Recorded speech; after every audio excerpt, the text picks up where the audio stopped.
Well, hello there, everybody. My name is Roy Biancalana, and this is another edition of my little video documentary of my journey through open heart surgery.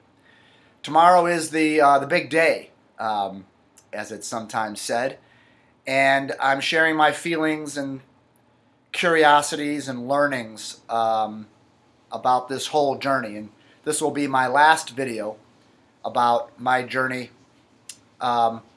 prior to the surgery. If I get an opportunity, I will make some videos afterwards about my recovery. So I'm calling this particular video the elephant in the room, because it's time to talk a little bit about death. Now, while the probability of something like that happening in this is very, very low, as a matter of fact, it's probably more dangerous for me to drive to the hospital in the morning than it will be actually in this surgery. There is that possibility that something could happen. And so I've been sitting with that for quite a while, and it's been more intensely in my awareness as we're coming up to the event. And so there's a couple of things that I want to share. Remember, I was saying that a crisis, my definition is anytime something of importance to you, something you're attached to, is taken away from you, would be when a crisis would hit. And I've used the illustration of a 2-year-old and a toy. So I've talked about my attachment to control. I probably will talk about my attachment to comfort and my desire to not experience pain as something we talk about later. But now is the time to talk about the attachment to life itself, and the reality of it being out of my hands as to how this transpires. And so I've had to ask myself, am I in a place that some people call, do I give a hoot about whether I live or not? Whether, in other words, how attached am I to living? How much am I holding on tight to that? And there is some attachment there. I notice a preference to continue to see my son grow and make choices in his life and go to college and these kind of things.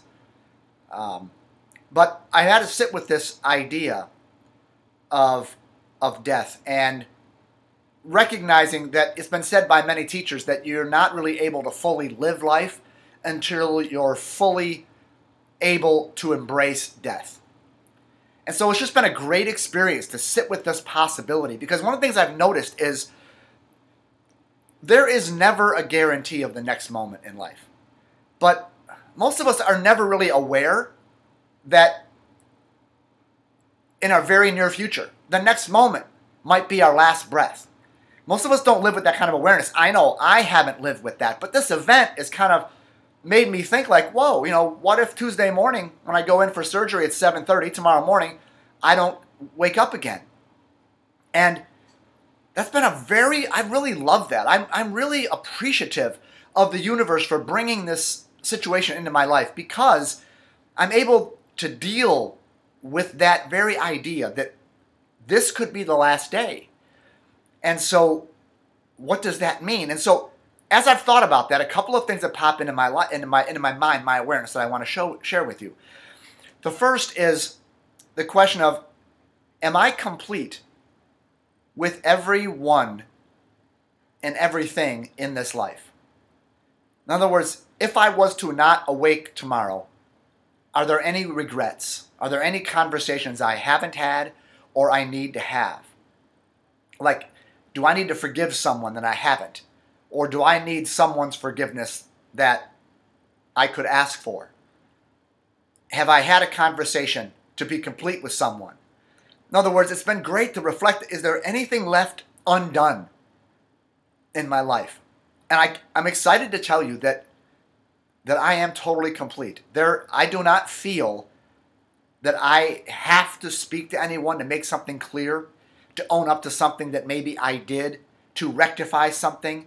And nor do I feel that there's anybody on the planet that hasn't had the opportunity to be complete with me, to talk with me about something maybe I've done or that they did or something like that. So this is an amazing feeling, to feel like I'm good with everybody. I'm at peace with everybody. The next piece is just the idea of, what things do I need to say to some important people? So like I was having a long drive home from Baton Rouge, took my son to an LSU football game this past weekend, and so about halfway home, I said, son, I get 1 minute to talk morbidly here, and he kind of smiled at me, and I just told him, one, that I loved him. Two, I told him that I've done a lot of great things in life. I've been very privileged in my life to do a lot of things. I've accomplished some things. I've had some exciting things happen. But I told him that nothing has compared to being his dad for the last 17 years. It's been the absolute joy of my life to be his dad. And then three, I told him that if something were to happen to me on Tuesday, then there are no mistakes in the universe.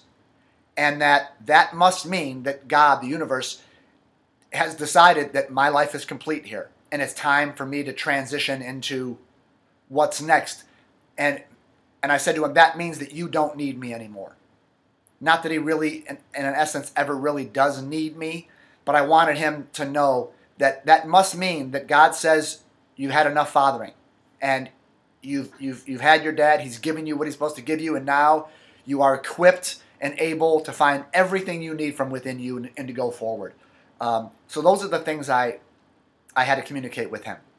I've also had some conversations with my wife and a couple of others. So I just offer that to you, that wouldn't it be great for you to look at your life and say, what if I thought I might pass away in a day or a week? Am I complete with everybody? And does everybody who I love know my feelings? And have I revealed my heart to everyone in that regard? So that's it for now. I hope to see you on the other side. I would imagine it will be at least a week before I am able to post a video. Maybe sooner if possible. But so anyway, that's my report on the elephant in the room, dealing with death. And whether I see you physically or in spirit, until next time, bye-bye.